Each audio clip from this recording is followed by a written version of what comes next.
สิ่งที่สำเร็จในปี 2024 มีดังนี้ 8 คนที่ได้รับทุนธุรกิจกสิกรรมสีเขียว สนองแบ่284โตให้77ครอบครัว ส่งเสริมการปลูกข้าว45ครอบครัว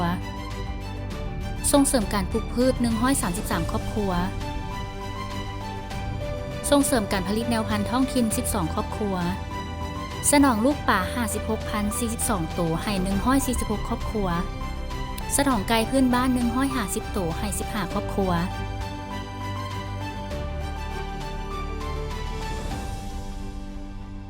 ครอบครัว 1,000 วัน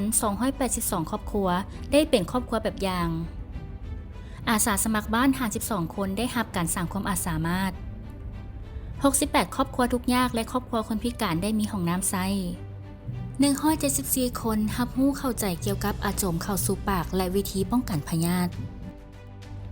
361คนหญิง209คนได้มีความรู้เกี่ยวกับโภชนาการการรักษาสุขภาพและบทบาทหญิงสาย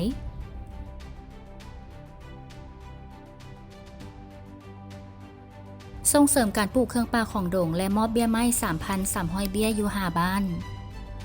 ส่งเสริมการปลูกและนำไส้เครื่องป่าของดงแบบยืนยง57ครอบครัวประชาชน208คนได้เรียนรู้การปรับตัวและเตรียมพร้อมกับการเปลี่ยนแปลงสภาพดินฟ้าอากาศสำเร็จการสร้างตั้งคณะกรรมการ50ท่านอยู่5บ้านและมีระเบียบการสร้างตั้งเขตอนุรักษ์และเขตสมไส้ได้ผลิตเต่าประหยัดที่มีคุณภาพและจำหน่ายออกสู่ร้านค้าและผู้สมไส้ได้ทั้งหมด 188,071 หน่วยได้สำเร็จการแจกจ่ายเต่าประหยัดที่มีคุณภาพให้แก่ครอบครัวเป้าหมายที่ขาดเขินรวมทั้งหมด 2,202 หน่วย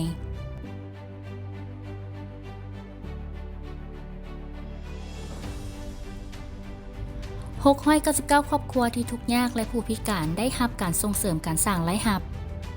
107คนผู้ที่มีความเป็นพิการได้รับอุปกรณ์ค้ำซูและเครื่องช่วยสู338คนพิการได้รับการช่วยเหลือด้านบริการสุขภาพการปีนป่ายและฟื้นฟูหน้าที่การ 1,134 คนได้รับการฝึกอบรมการพัฒนาคนพิการแบบมีส่วนร่วมของชุมชนในปี 2024 บ่ได้มีการเคลื่อนไหวเวียกงานด้านการศึกษาสมาคมสพป.ถือเอาเวียกงานพัวพันประสานงานและการมีส่วนร่วมเป็นสิ่งสำคัญฉะนั้นพวกเขาจึงได้เข้าร่วมบรรดาเครือข่ายต่างๆทั้งอยู่ภายในและต่างประเทศเพื่อให้ได้มีการแลกเปลี่ยนข้อมูลข่าวสารและองค์ความรู้ที่สามารถนำมาปรับใช้ในองค์กรได้ซึ่งในปี 2024 พวกเขาได้เคลื่อนไหวดังนี้คณะกรรมการประสานงานองค์การจัดตั้งสังคมลาวกองประชุมเวทีภาคประชาชนอาเซียนเครือข่ายองค์การจัดตั้งสังคมเพื่อส่งเสริมโภชนาการลาว